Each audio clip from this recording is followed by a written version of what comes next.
Although it can be tough to find an apartment in Berkeley, thankfully, the city has strong renter protection ordinances at your disposal. Joining me to talk more about renter protections in the city of Berkeley is Soli Alpert, Vice Chair of the Berkeley Rent Board. So thanks so much for being able to join us, Soli. You are a former Golden Bear and now an elected member of Berkeley's Rent Board. Tell us a little bit about yourself and also what the Rent Board is. So like you said, a recent, almost not quite graduate from Cal. And I was elected as a student to the Rent Board, which is a long history of student representation. You know, students are about a third of the population of our city, but about half or more of the renters. And so I was a political science student at Cal, and politics is 95% of what I do, some politics and policy.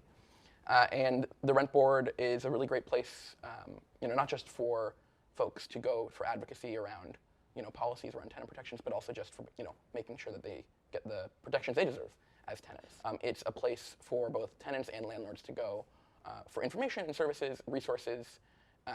We offer services, and we have trained staff who are equipped to give you advice about your rights as tenants. We have lawyers at the Rent Board who are equipped to give you those kinds of things, and so we offer all kinds of services, including mediation. You can look up, your rent ceiling, and just generally talk to folks who know where to send you if we can't help you ourselves. So it really exists to provide support for renters in the city. Yeah, and the main purpose of the board is to officiate and enforce the rent and eviction control ordinances for the city of Berkeley. Just starting off with a question that many students often ask, but how much is too much for a security deposit? That is an excellent question. So in California, there is state law regulating how much can be charged for a security deposit, and it's generally 2 months rent for an unfurnished apartment and 3 months rent for a furnished apartment. But that includes not just your security deposit is kind of a larger category. It's both security deposit and last month's rent, and anything basically that you're being asked to pay in addition to rent. But generally speaking, all those kinds of questions, those specific kinds of questions, a really great resource to learn about those. The Rent Board's website has a lot of these kinds of facts for tenants on their tenant information page. And whenever a student has a question, or anyone in the city, going to the Rent Board's website or emailing and calling the Rent Board is a great way to find out more information. One of the biggest pieces of renter protections in the city of Berkeley is rent control. So can you tell us what exactly rent control is? Yeah, rent control is fundamentally, another word for it is rent stabilization, right? And I think stabilization is really what it's about, right? It's stabilizing over time your rent so that it might still be going up, but it's not going up drastically, right? It's smoothing out those peaks. And so the idea of that is that it gives you predictability, it gives you stability in your home, it allows you to know, kind of have an expectation of what you'll be facing, so you can plan for it, right? And what rent control is set to prevent, rather, is displacement, gentrification, and people being forced out because of sudden increases in their rent levels. So rent control is basically a cap on how much your rent can increase every single year. But you should know that that only applies to buildings that are beyond a certain age. Yeah. Oftentimes, because students move in and out of apartments, the rents are able to reset to market rate.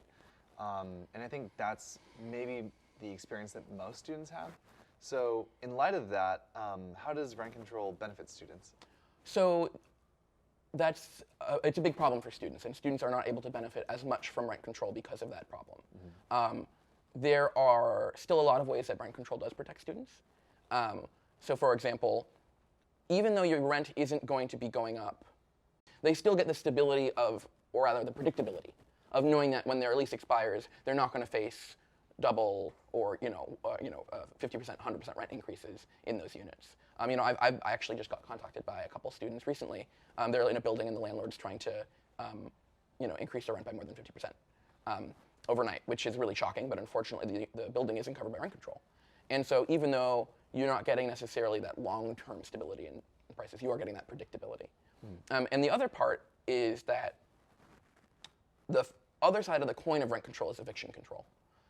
They're kind of the two most important tools in the tenant protection toolkit. So in Berkeley, we have eviction control. We actually have limited eviction control, the state level now as well. But in Berkeley, our eviction control ordinance applies to all tenancies, essentially, or the vast majority of tenancies. So even those buildings that might not be covered by rent control, like new construction, the big new, often luxury apartment complexes, they're still covered by eviction control.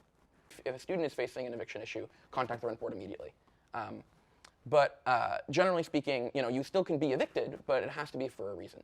So you're damaging your apartment. You're not paying your rent. But even so, those don't trigger automatically, right? There's still a process you have to go through. The landlord has to document those things. Usually they have to provide you with a warning or a notice to cease the behavior, and then they have to go through an eviction process, which is outside the rent board. We don't handle eviction cases. That goes right to court. So those go through the civil court system. So in the case that there might be a conflict between a tenant and a landlord, how are those conflicts resolved?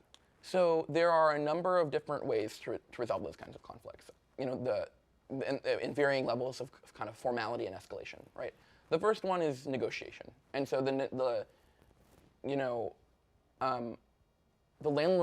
rent board can provide help to a tenant who doesn't necessarily want to go that formal route yet for whatever the reason may be, but needs to make sure they're equipped with the information to protect themselves and to get the most out of that interaction as they can. So maybe if you aren't protected by the law, and so you can't go or access those formal measures, or maybe you want to maintain good relations with your landlord.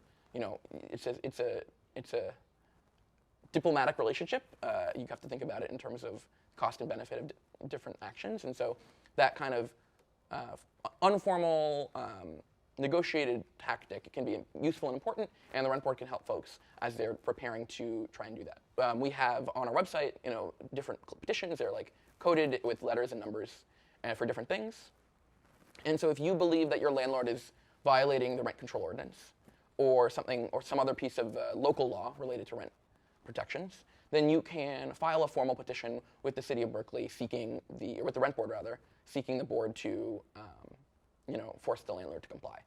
And so if you think that the landlord is overcharging you rent, right, if they're illegally exceeding their annual general adjustments under the rent control, if you think that they are kind of withholding security deposit illegally, or if they're depriving you of part of your unit, right, if they cut back services that you were entitled to under your lease, there are any number of things where... Or even if they're refusing to provide maintenance? Yeah, that's a really good one. I can give you some specific examples around that as well. But generally speaking, anytime where you think that your rights are being violated, one of those remedies that's available to you is to file a petition. And you can, of course, just go to the website and file the petition yourself. But best usually to call the rent board or email the rent board first, talk to the staff, and they can walk you through what petition you should be filing, what information you'll need, and then who to talk to, if anyone, to kind of support you. So what are some baseline level of upkeep that students should expect in their apartments? And then two, how do you get a landlord to respond if they are a little bit hesitant to actually maintain their unit? I think the important thing to remember is that you have the right to the enjoyment of your unit. If the unit is not maintained to an extent that it effectively prevents you from using it, then the landlord is breaking the law, and the rent board can provide you a rent reduction. And so that's the main way that the rent board can enforce the law, because we have the power to set and adjust rents. We force compliance by reducing a landlord's income through their rent. The first thing and the most important thing to do is tell your landlord right away, because you won't start accessing those remedies and you won't get the benefit of the rent board's assistance until you do inform that landlord. Once you inform them, if they come fix it, great. There's no problem, everyone's good, and it's fixed. If they refuse to fix it, then you can file a petition for reduction in services or reduction in the kind of the ability to use your unit.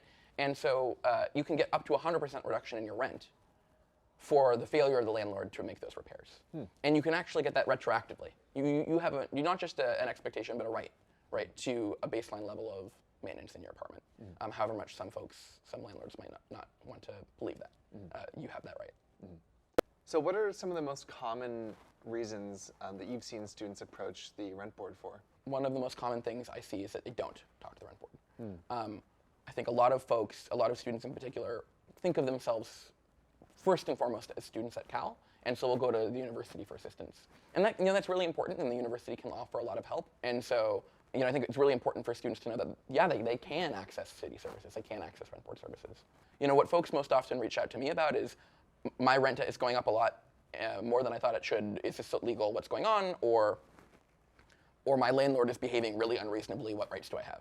But especially for folks who are renting out like a home that they've lived in, even if they have another main home now, there is still a sense of ownership that, oh, this is my home, and you're just staying in it temporarily. And like that's not, when you rent out your building, it's that person's home now, and that's what the lease is. And so sometimes landlords will have an expectation that they are still in charge of certain things or allowed to do certain things or govern your behavior in a home that is outside of what is legal under either state or local law. And so, it's going to depend on what's in your lease, but it's important for folks to know, like, yeah, like just because a landlord is saying that this is a rule, this is how it is, doesn't necessarily mean that they can enforce that once the lease is signed. And if you do have rent and eviction control protections, and if the landlord puts in a legal term in your lease and you have those protections, they can't enforce it. Illegal lease terms should not be complied with, right? And students need to make sure that they know what their rights are and that they are availing themselves of them. Mm-hmm. So, very important. Could you go over what other resources are available to student renters? Yeah, so there are a lot of resources that are available to all tenants in the city that are also available to students. I think sometimes students forget that you're a student at the university, you are also a resident of the city, and you have all the same rights as any other resident. And so, I already talked about the Rent Board, the East Bay Community Law Center, and the Eviction Defense Center, particularly for low-income folks. The city has, a housing department, right? Habitability department within planning and also within the health department. There are, multiple city agencies that you can contact if there are, acute health concerns in your unit. There's also available, with the context of the COVID pandemic, renter assistance, more than normal rental assistance from the state and from the city and the county. Because right now we're in the eviction moratorium. We instituted an eviction moratorium before the state did, actually. And ours is stronger than the state's and will hopefully last longer than the state's, to make sure that folks who lost their jobs, lost their income during the COVID pandemic, weren't forced out of their homes because they couldn't pay rent. Your protections under the moratorium are the strongest if you have a COVID reason for not paying rent. And this is the one that's most applicable to students. My roommate left the city of Berkeley because of COVID, and therefore it wasn't paying her half of the rent, and therefore I can't cover her half of the rent, right? And so if you have a COVID reason for not paying rent, you don't have to pay it right now. You will eventually owe that rent, but there is a process to, first of all, there's state money to help pay it, to that rent debt, and there's also other protections in place to make sure you're not going to be evicted for that. So what I would tell folks is, before you make any decision, before you stop paying rent or reduce the amount of rent you're paying, make sure you talk to someone at the Rent Board or at one of those other agencies I mentioned, but those protections are there for folks who are in crisis because of COVID. Thank you so much for joining us today, Soli. I think that everything you talked about is invaluable information that all student renters should know about, and I really appreciate your time. Thanks for bringing this information to students. Make sure to check out the Rent Board's website for any more information, and remember, if you're a renter in the city of Berkeley, you have rights.